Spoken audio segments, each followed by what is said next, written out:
नमस्कार, आप देख रहे हैं आपके साथ मेरी बात और मैं प्रिय रंजन भारती। आप सबका बहुत बहुत स्वागत है। सारे न्यूज चैनल्स पे आपने कल से देख लिया होगा कि लोकसभा चुनाव के परिणाम कैसे आ रहे हैं। एग्जिट पोल आ चुके हैं और एग्जिट पोल में तमाम तरह की दावेदारियां सामने आ चुकी हैं, लेकिन उन सब का लब्बो लुआब, उन सब का नट सेल में अगर सारांश देखा जाए तो यही है कि फिर से तीसरी बार मोदी सरकार। ये इसलिए दिख रहा है कि सारे न्यूज चैनल्स और सारी जो संभावनाएं और जो पड़ताल की गई है वो सब यही बता रही हैं कि बिहार क्या पूरे देश में फिर से सीटें एनडीए के पक्ष में जाने वाली हैं और उनका आंकड़ा लगभग 372-68 से लेकर 400 के पार तक दिखाया जा रहा है। बिहार की 40 सीटें हैं और बिहार की 40 सीटों पर भी जबरदस्त मुकाबला हुआ।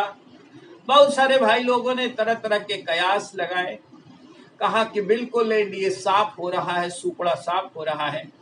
लेकिन मैं हमेशा की तरह एक बात सधी हुई तरीके से आपसे करता हूं और वो ये करता हूं कि जो जमीनी हकीकत है उसे देखे बगैर बहुतायत संख्या में लोग जिस तरह से हवाबाजी करते हैं, वो फिर हवा जब आंधी या तूफान का रूप लेती है तो वो धराशायी हो जाते हैं और उनका कोई अता पता कहीं नहीं चलता।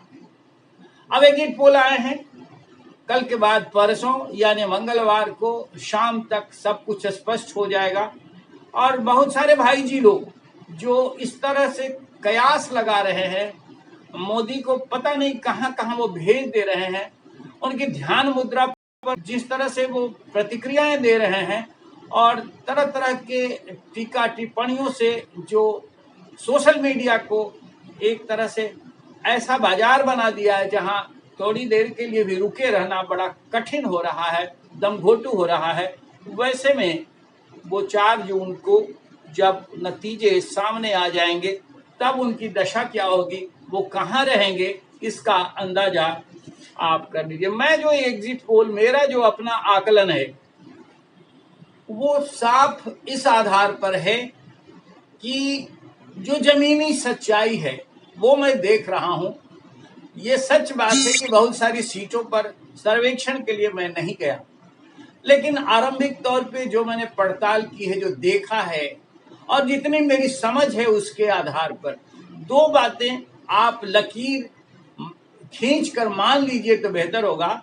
एक तो ये कि, और ये बात मैं सिर्फ नहीं कर रहा हूं, जो चुनावी रणनीतिकार है प्रशांत किशोर की ये बातें और उससे 125% मैं सहमत हूं, वो ये कि चुनाव में नतीजे तभी आते हैं जब किसी एक व्यक्ति के पक्ष में हवा हो, यानी पूरा का पूरा माहौल हो कि इसी व्यक्ति को उठा करके ला देना है सत्ता में, तब नतीजे आते हैं अप्रत्याशित और वो बिल्कुल एक तरफा हो जाते हैं। और दूसरा जो सबसे बड़ा अहम कारण होता है वो ये है कि किसी के खिलाफ जो सत्ता में बैठा है, जो सत्ताधीश है, उसके खिलाफ गुस्सा हो, जनमानस में आक्रोश हो, लोग उसे कतई पसंद नहीं करना चाहते, देखना नहीं चाहते, तब नतीजे उसके प्रतिकूल जाते हैं। लेकिन इस चुनाव में 2024 के चुनाव में आपने भी देखा होगा कि ये दोनों ही परिस्थितियां नहीं के बराबर थी।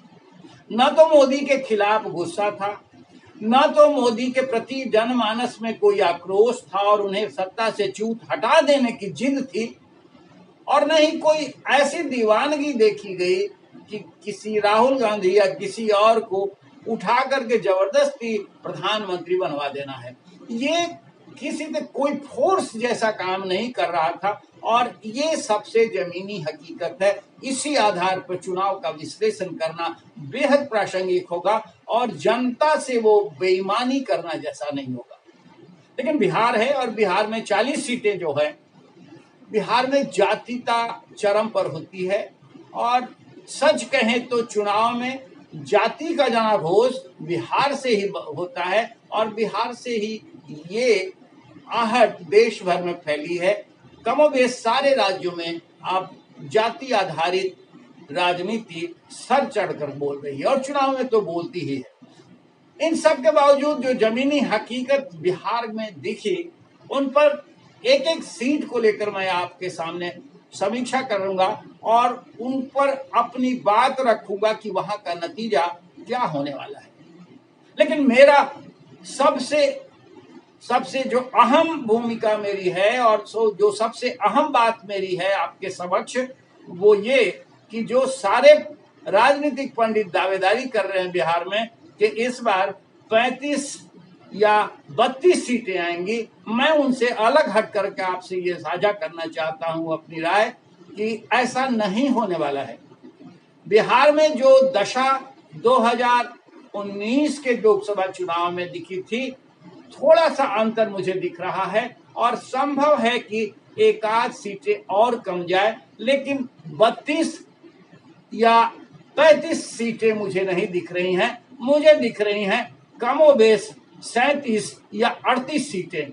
अब ये कैसे है, जमीनी हकीकत मैंने सब तरफ से पड़ताल करने के बाद आपसे ये वीडियो साझा करने का मन बनाया है। मैंने जो देखा है और जो आकलन किया है उस पर मैं आपसे बात करना चाह रहा हूं।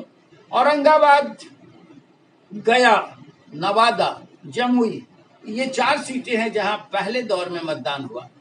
इन चारों में कोई सीट मुझे जाती हुई नहीं दिख रही।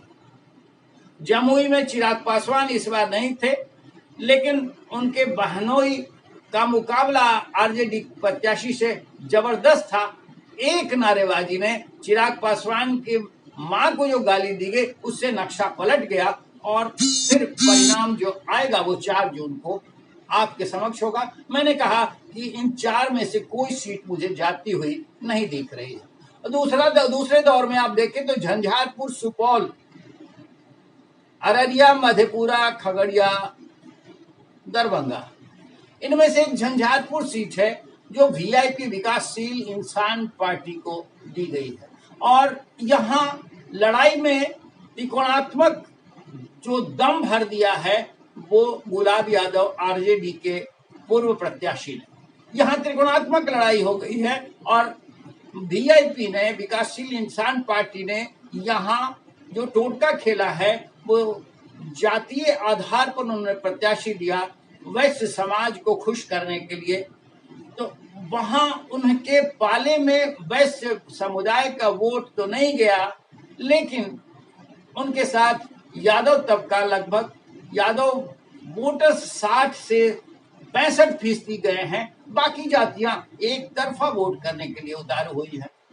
मल्लाह जाति का वोट भी बटा, लेकिन कुल मिलाकर के जो नतीजे आएंगे उसमें मुझे नहीं दिख रहा है कि झंझारपुर, सुपौल, अररिया, मधेपुरा, खगड़िया, कोई सीटें इनमें से जा सकती हैं। अगर थोड़ा सा कुछ दाएं बाएं हो सकता है तो मतों का अंतर हो सकता है, वो झंझारपुर में होता हुआ दिख रहा है और थोड़ा खगड़िया में होता हुआ दिख रहा है।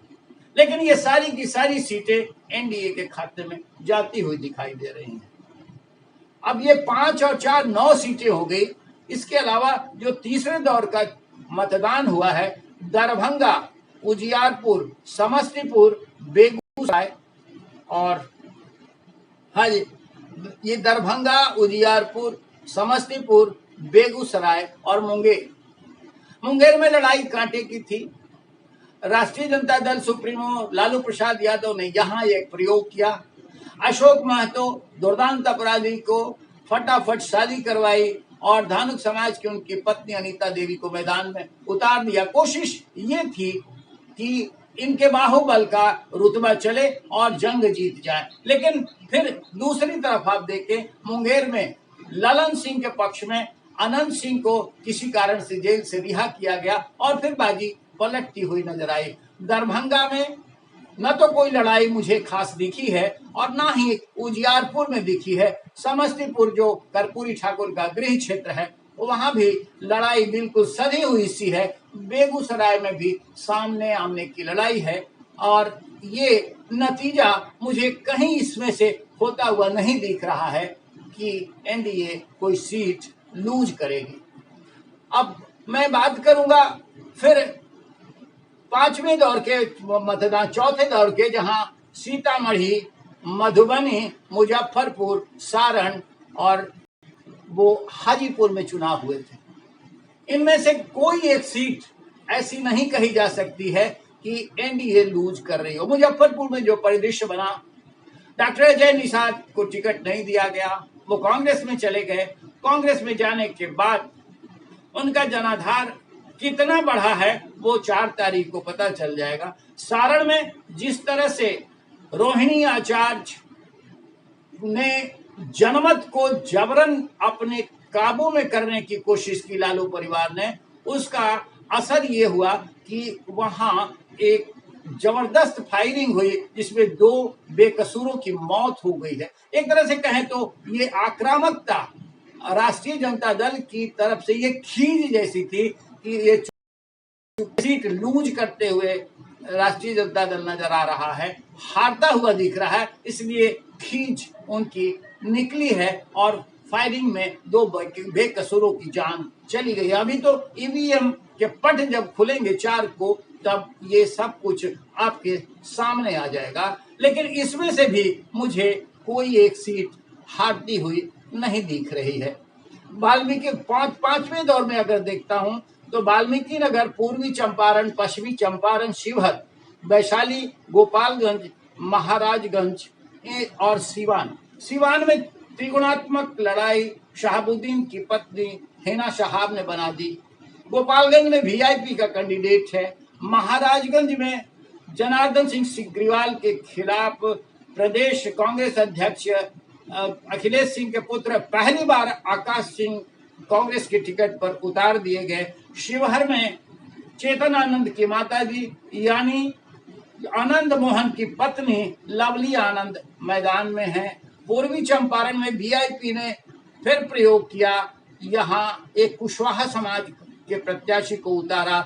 लेकिन पश्चिमी चंपारण और वाल्मीकि नगर में इन सारी सीटों पे पांचवें दौर में भी मुझे कोई सीट एनडीए से खिसकती हुई दिख नहीं रही है। लड़ाई है, लड़ाई में कांटे की जंग मुझे दिखी तो जरूर है, लेकिन ये सिवान और वैशाली में जहां मुन्ना शुक्ला मैदान में है, ये लड़ाई बहुत रोचक तो है, लेकिन यहाँ भी कोई सीट ऐसी नहीं है जिसे कह सकते हैं कि ये इनके हाथ से यानी एनडीए के खाते से निकल जाएगी।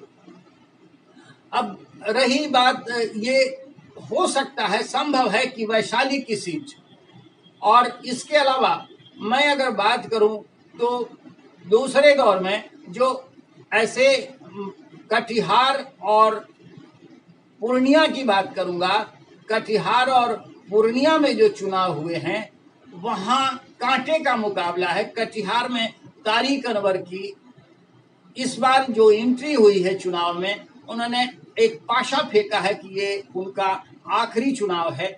हो सकता है कि वो एक ऐसे सुलझे हुए नेता हैं, कांग्रेस में रहते हुए भी उनके प्रति लोगों में एक स्वीकारात्मकता का भाव है, लोग उन्हें एक्सेप्ट करते हैं, उनकी एक्सेप्टेबिलिटी जनमानस में काफी है। इस लिहाज से वो यहाँ की लड़ाई को बदलते हुए दिखे और हो सकता है कि यहाँ 19-20 हो और कटिहार में इस बार जदयू का सुपड़ा साफ हो जाए। वो कटिहार इस बार तारिक अनवर बाजी पलट सकते हैं। किशनगंज में भी यही होता मुझे दिख रहा है। वहां AIM के प्रत्याशी ने लड़ाई को तिकोना बना दिया है। जदयू वहां बमुश्किल फंसी है और जो कांग्रेस के उम्मीदवार डॉक्टर जावेद हैं, वो एक ऐसी छवि के नेता हैं जो सबके बीच लोकप्रिय हैं।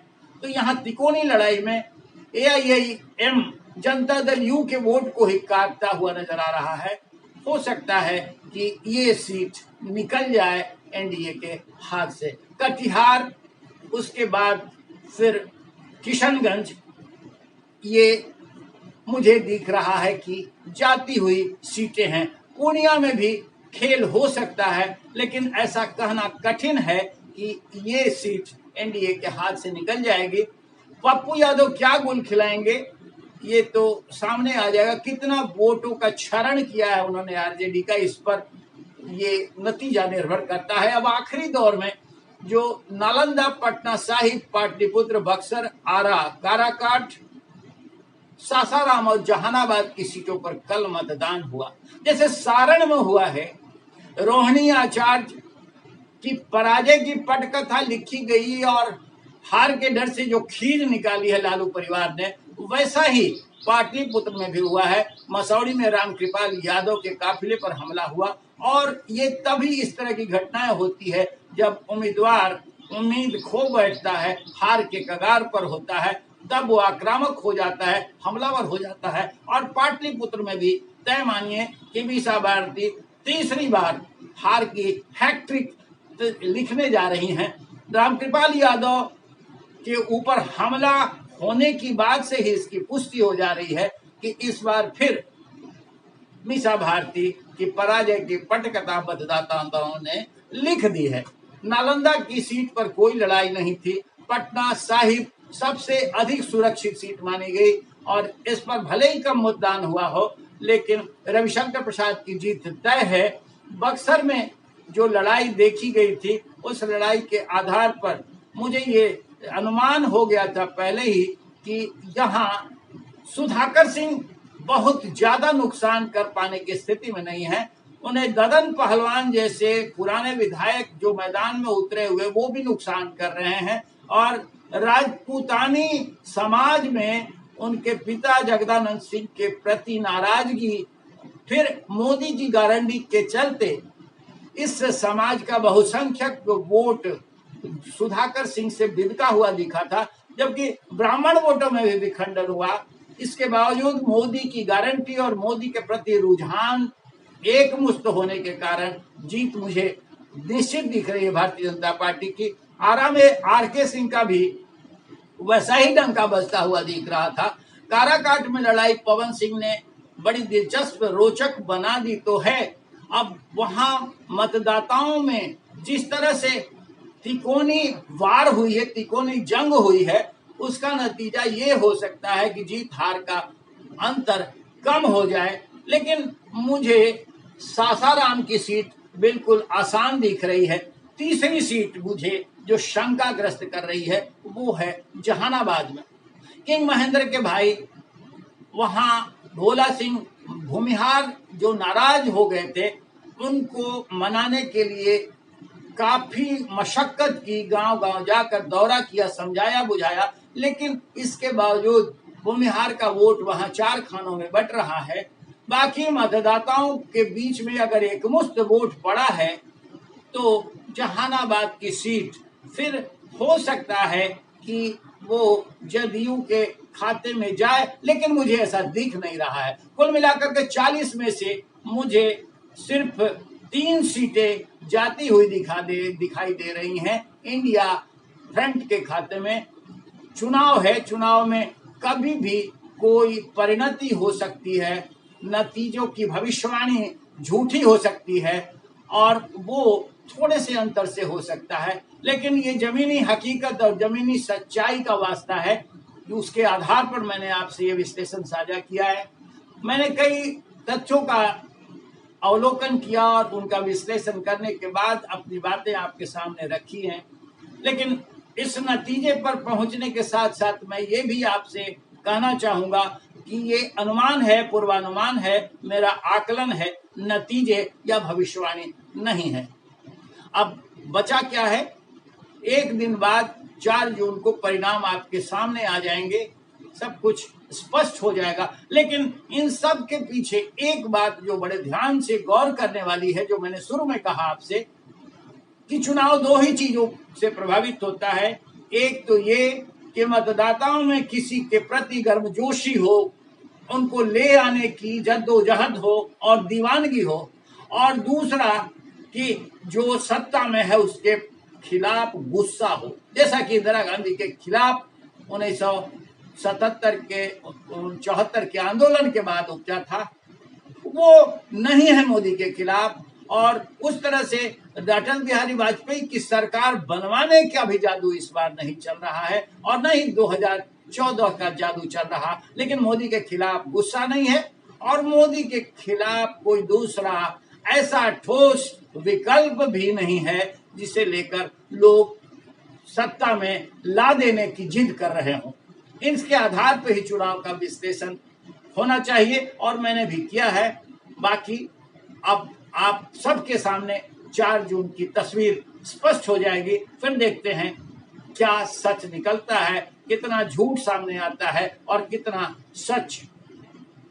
बस देखिए, 4 जून की बारी है और आपसे निवेदन करूंगा कि हमारे साथ भी आप बने रहिए, देखते रहिए आपके साथ मेरी बात, बने रहिए हमारे साथ। मिलते हैं, नमस्कार।